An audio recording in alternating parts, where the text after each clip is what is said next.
I still have the text, not because I couldn't delete it, but because some part of me needed to remember the exact words. No more intimacy. Deal with it. That was it.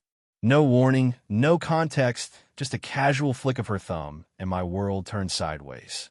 I stared at the screen longer than I should have. You know how sometimes your brain refuses to process something that doesn't make sense? That's what it felt like trying to jam a square piece of grief into a round hole of trust. At first, I thought it was a joke. Some stupid joke. But my wife wasn't the joking type, especially not when it came to stuff like this, and especially not lately. I didn't text back. I sat there motionless on the edge of our bed, my hand slowly lowering the phone to my lap while my mind started peeling back the last few weeks, maybe months. I don't know when it happened exactly, but something had been bleeding out of our marriage like a slow leak, almost silent, but undeniable if you paid close attention. Apparently, I hadn't. Her name is Heather. We've been married for 8 years. The first 3, great. The next 2, decent. The last 3, somewhere between emotionally starved and comfortably numb. I thought it was just a phase. Stress from work, fatigue, life piling on us like it does in every marriage. Turns out she saw it as a sign, a cue, a green light to shift the balance of power. And apparently telling her husband over text that he would no longer be touched, loved, or desired was a perfectly acceptable way to communicate. Now, I didn't bring it up that night. She came home late again and gave me a barely there nod as she dropped her keys in the dish and walked straight into the bathroom. I heard the water run. She stayed in there for over an hour, and by the time she came out, her wet hair slicked back. She went straight to the guest room with a folded towel and a cup of tea in hand like nothing had happened, like I didn't exist. The bed felt bigger that night. Not just physically, but spiritually colder, hollow. And for the first time in a long time, I didn't try to fix it. I didn't go knock on her door. I didn't draft a thoughtful message asking what I did wrong. I didn't sit in the kitchen nursing a scotch, waiting for her to rejoin reality. I just lay there staring at the ceiling thinking, okay, let's deal with it then. In the days that followed, something changed in me. Not dramatically. Not like a movie moment where I tossed my wedding ring into the trash or stormed off to crash on a buddy's couch. No, this was quieter, more surgical. I stopped asking if she wanted dinner. Stopped checking if she was okay when she seemed moody or irritated. Stopped making excuses for why she no longer laughed at my jokes or looked me in the eyes when we talked. It wasn't that I stopped caring. It was that I stopped chasing. I'd spent the last few years thinking that if I just worked harder, showed up more, made more money, helped more around the house, supported her career, gave her space, gave her praise, gave her everything, that something would shift. That one day, she'd look at me like she used to, like I mattered. But when someone texts you that they've drawn the line, it's only fair to take them at their word. She thought she could withhold affection and still receive devotion, that she could say, deal with it, and I'd quietly orbit around her like a loyal moon, grateful to even be near her gravitational pull. But something had cracked open in me that night. Not broken. No, this was something else, something free. About a week later, I noticed her phone buzzing more than usual. She'd laugh at messages I wasn't a part of. She'd make excuses to stay late after work. Always group projects or team drinks or some workshop she just couldn't miss. I started paying closer attention. I wasn't looking for revenge. Not yet. I just wanted to understand what she thought deal with it really meant, because clearly we weren't working with the same dictionary anymore. The clues weren't huge, just subtle shifts. Perfume when she left the house at 7 p.m., but no event she could name. Her phone tilted away from me on the couch. An unfamiliar number that she swiped away with a quick flick and nervous glance when she thought I wasn't watching. But the biggest red flag wasn't any of that. It was her best friend, Tessa. Suddenly, she was over more often, bringing wine, whispering, giggling behind closed doors. I'd known Tessa for years, Heather's ride or die since college. But something about her vibe was different lately. Too present, too involved. Like she had stakes in this, too. One night, I overheard them laughing in the kitchen after I'd gone upstairs. Something about finally putting him in his place. I didn't catch the rest. I didn't need to. A line had been drawn, and I was finally seeing who had helped her draw it. I didn't rage. I didn't storm down the stairs. I didn't even finish the scotch I poured. Instead, I quietly walked to my study, opened my laptop, and started a list. A very specific one. Deal with it. Huh. All right then. Let's deal. I didn't change overnight. That would have been too easy, too obvious. Instead, I adapted slowly, subtly. The first thing I did was stop being available. Not in a dramatic, revenge-fueled kind of way. I just shifted like she had. I figured if intimacy was off the table, then so were the small comforts she'd grown used to without realizing.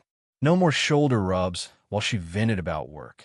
No more spontaneous dinner plans or checking in if she'd eaten.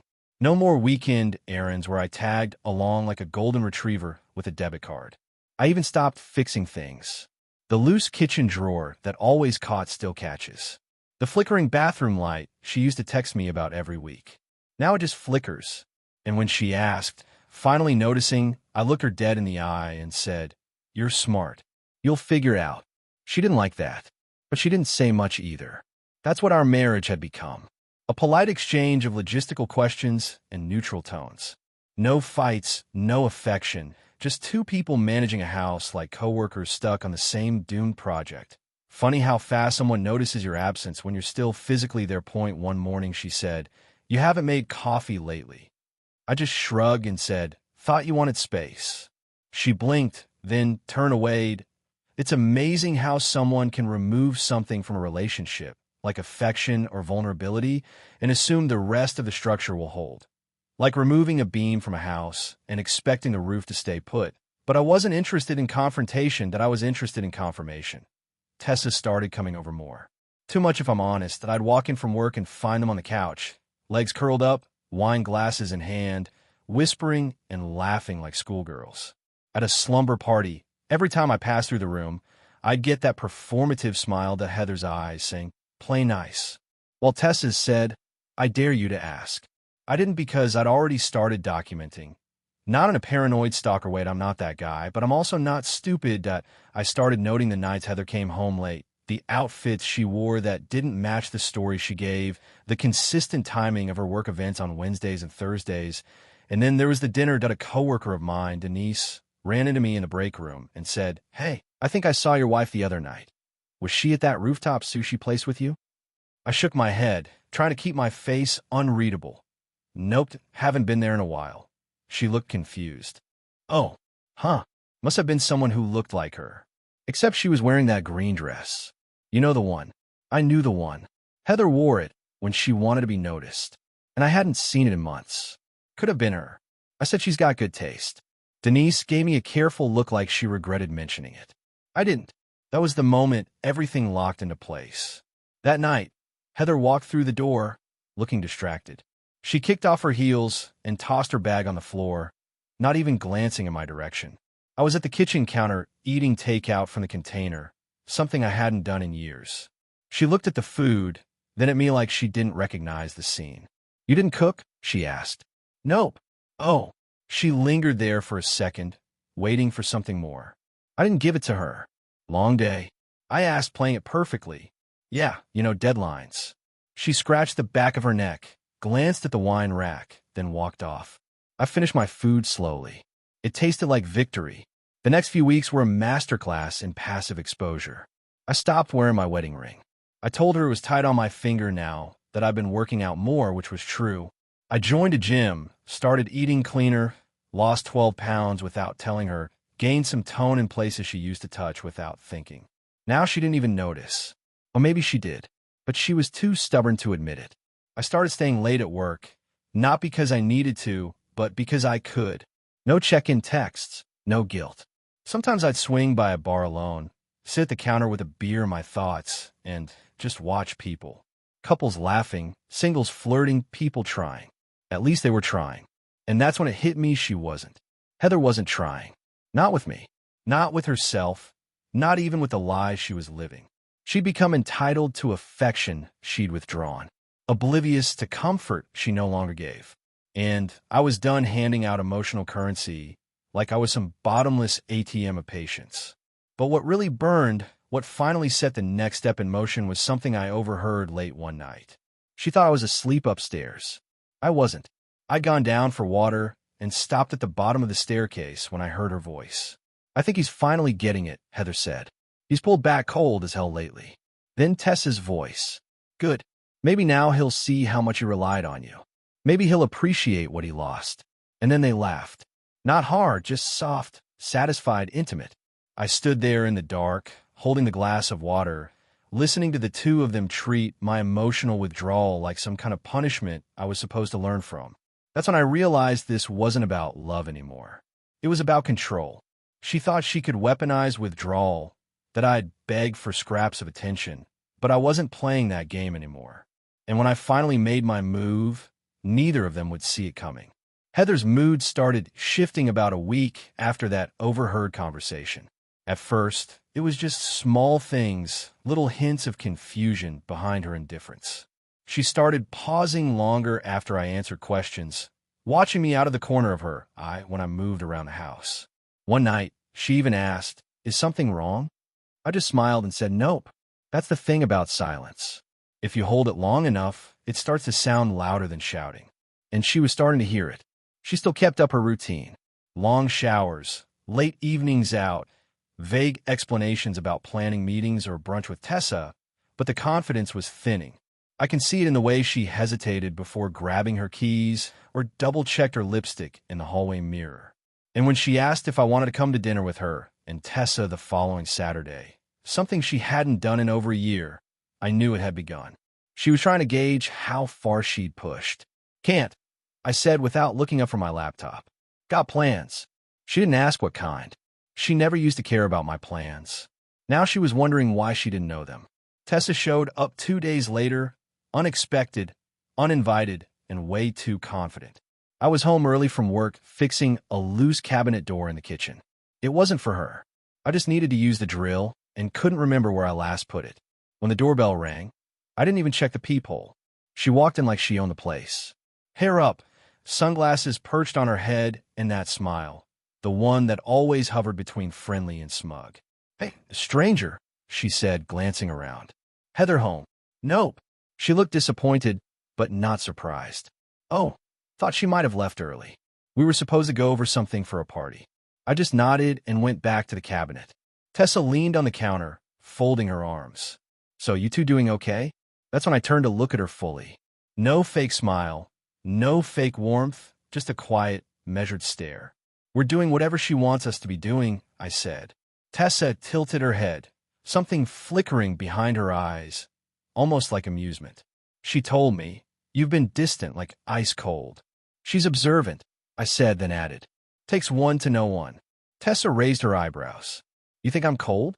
"I think you've been pouring gasoline on a fire you lit yourself," I replied. "And now you're surprised it's spreading." There was a pause. Something shifted in her stance. She straightened up slowly, that glossy polish in her expression slipping just a bit. "I was trying to help her," she said, less sure of herself now. "You've been emotionally unavailable for years." She needed to find herself again. "No," I said quietly. She needed someone to feed the part of her that wanted to feel powerful. "And you? You just wanted a front row seat." She didn't deny it. She didn't have to. There was a long silence before she gave a tiny, mirthless laugh. "Well, you're sharper than she thinks." "I'm not playing anymore," I said. "Whatever game you two had going, it's over." Tessa looked at me for a long time, calculating, maybe even a little regretful. "You're not as dull as she always made you out to be." I didn't flinch, "and you're not as loyal as she thinks." That landed. She grabbed her purse without another word and walked out. The moment the door shut behind her, I reached for my phone and opened the voice recorder. The whole conversation was crystal clear. That night, Heather came home early for once. She looked tired. Not makeup tired, soul tired. She put her purse down and hovered near the kitchen island. "I ran into Denise," she said after a moment. I didn't say anything. She said, "You've been looking great lately, losing weight, dressing better." Still, I didn't speak. Then came the question she didn't want to ask. "Is there someone else?" That made me laugh, quietly, almost involuntarily. "No," I said, "but you've definitely made room for someone, haven't you?" She blinked fast like she hadn't expected that tone. What the hell is that supposed to mean? It means you can't be surprised when someone stops showing up after you bolt the door. She took a step forward. "You're twisting this. You shut down first." "No," I said calmly. "You ended intimacy over text. Remember? Deal with it." That's what you said. And I did. Her mouth opened like she wanted to argue, but nothing came out. There was a moment, just a flash, where I thought I saw something behind her eyes. Not guilt, not sadness, doubt. The seeds were planted now. She didn't know how far I'd gone or how much I'd already uncovered, but she could feel it. And Tessa, she wouldn't stay quiet for long. People like her never do. When truth cracks, it doesn't shatter all at once. It peels slowly, and we were just getting started. I think there's a moment in every unraveling where the person who pulled the thread finally feels the fabric collapse beneath them. For Heather, it happened on a Tuesday. She came home early again. That alone was suspicious. She stood in the doorway longer than usual, almost like she was rehearsing her lines. Purse still on her shoulder, face unreadable. "Can we talk?" she asked. I closed my laptop and sat on a coffee table. "Sure." She sat on the edge of the couch, hands folded, nervous energy everywhere. For a second, I thought she might cry or explode, but instead, she said it. "Tessa said you threatened her." I actually laughed. That was the opening volley. "I didn't threaten her," I said. "I told her I knew what she was doing. She's been a good friend to me." Heather snapped. "No, I said she's been a mirror. You just liked what you saw." Her mouth opened, then closed again. I leaned forward, elbows on my knees, and locked eyes with her. "Do you want to know what she said about you when you weren't around?" She blinked, caught off guard. "What?" "I recorded it. I can play it if you want. Your good friend talked about how she pushed you to pull away from me. How she wanted you to wake me up, but she wasn't helping you. She was helping herself feel powerful. She liked being the one in your ear, the one shaping the narrative." Heather stared at me, frozen. "She laughed at you," I added. "Said I was sharper than you thought. Said you made me out to be dull." "No," Heather whispered, voice shaky. "You're twisting it." "No," I said. "I have the recording. There's nothing to twist."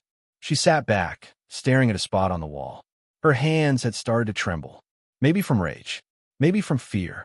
But I wasn't done. "You remember the green dress?" I asked casually.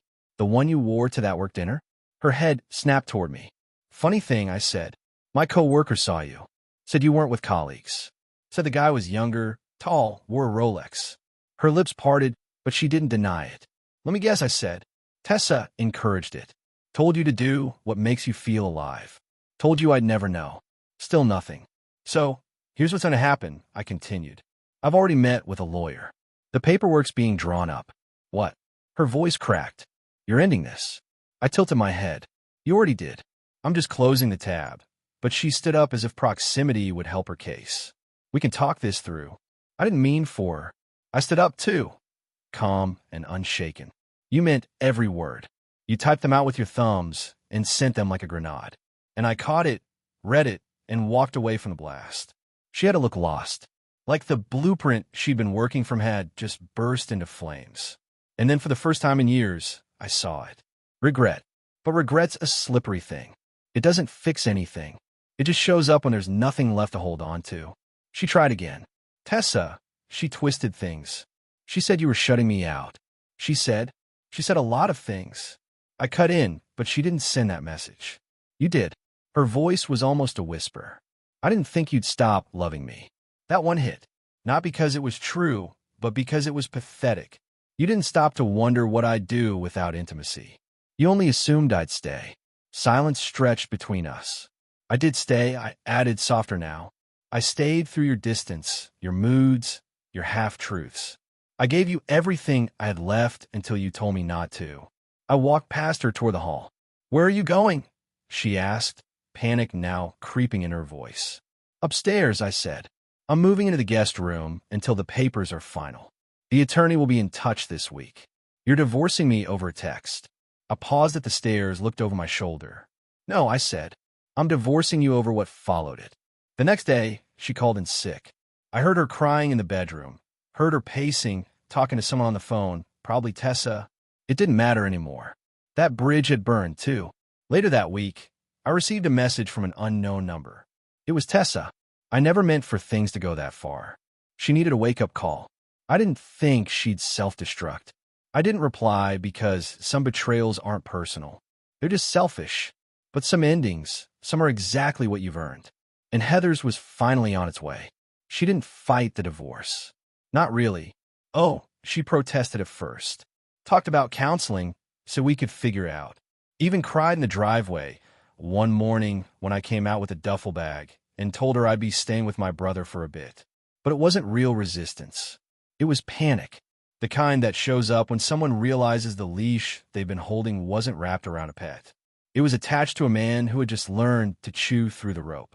The last time I saw her before the paperwork was finalized, we met at a quiet coffee shop halfway between her office and the law firm. Neutral ground. She wore a blazer and sunglasses, even though it was cloudy out. Her usual confidence was gone. She looked like someone walking into a job interview she wasn't qualified for. She sat down across from me, stirred her tea 3 times without taking a sip, then said, "I miss you." I let that hang in the air. She tried again. I think I got in my own head. I let the wrong voices steer me. I don't know why I did it. I just felt invisible. I nodded. "So, you made me feel invisible, too." "That wasn't what I meant to do." "I know, but it's what you did." There was a long pause. She finally sipped her tea, but her hands were shaking. "I didn't sleep with him, you know." I looked out the window. "You don't have to say that." "I didn't." She insisted. "I thought about it, and I was going to, but I didn't go through with it." That night, the dinner, I got to the hotel, and I couldn't do it. I met her eyes. "You still chose to meet him." She didn't reply, and that's when I realized something important. It wasn't just that she betrayed me. It was that she planned to. She crossed the moral lines in her mind long before her body ever followed. And she didn't back out because she loved me. She backed out because she got scared. There's no love in fear, just hesitation. "I'm not angry," I said. "I'm done." Heather looked like she wanted to reach for my hand, but thought better of it. "We were good once." "Yeah," I said quietly. "We were." And that was the last meaningful thing we ever said to each other. The divorce went through with barely a hiccup. No children, no messy assets. Just a few financial accounts, a car each, and the house, which I signed over to her without a fight. It surprised her, but I didn't want it. Not because I couldn't afford it, because I didn't want to live inside a memory that had been hollowed out from the inside. The morning I handed the final signed document to my lawyer, I left the building and walked until my legs got sore. I passed cafes we used to go to, shops where I bought her birthday gifts, even a theater where we'd once slow danced in the lobby because the movie made her feel romantic. None of it hurt. It didn't feel like loss. It felt like distance, like I was watching someone else's story. Someone who had tried, stayed loyal, loved well, but in the end walked away before forgetting who he was. 2 months later, I saw Tessa again at a bookstore of all places. She looked thinner, tired. She smiled when she saw me, but it didn't reach her eyes. "Hey," she said. "You look good." "Thanks," I replied. "You don't." She smirked. "Fair." Heather hasn't really spoken to me since. Everything. Guess I burned 2 bridges instead of 1. "You played with fire," I said. "Sometimes the match burns you back." She nodded slowly. "I wasn't trying to destroy you guys." "No," I said, "but you wanted to watch her destroy herself. That's not friendship. That's performance art." Tessa looked down and said, "You know, she still talks about you. So she thought you'd chase her, that she didn't think you'd actually leave." She was wrong. She knows that now. I let that sit for a moment. Then good. I turned and walked away. No dramatic exit. No parting shots. Just the sound of the door opening and the weight of nothing left to say. It's been almost a year. I've rebuilt my life quietly. Joined a hiking group. Learned how to cook for one without feeling alone. Started dating. Not seriously, just enough to remind myself that the world didn't end with her. Sometimes people ask why it ended. I just say we stopped being partners. Because that's the truth. Beneath the text message, beneath the betrayal, beneath all of it, she stopped being someone who had my back. And I stopped being someone willing to beg for her front. Intimacy isn't just physical. It's in how you speak to someone, how you look at them, and how you choose them day after day, even when it's hard. She chose ego. I chose peace. And in the end, I didn't lose anything. She did. She just figured it out far too late. Thank you for listening. If you enjoyed this story, please subscribe to the Echo Tales channel. Leave your comments about the video, and give this story a like.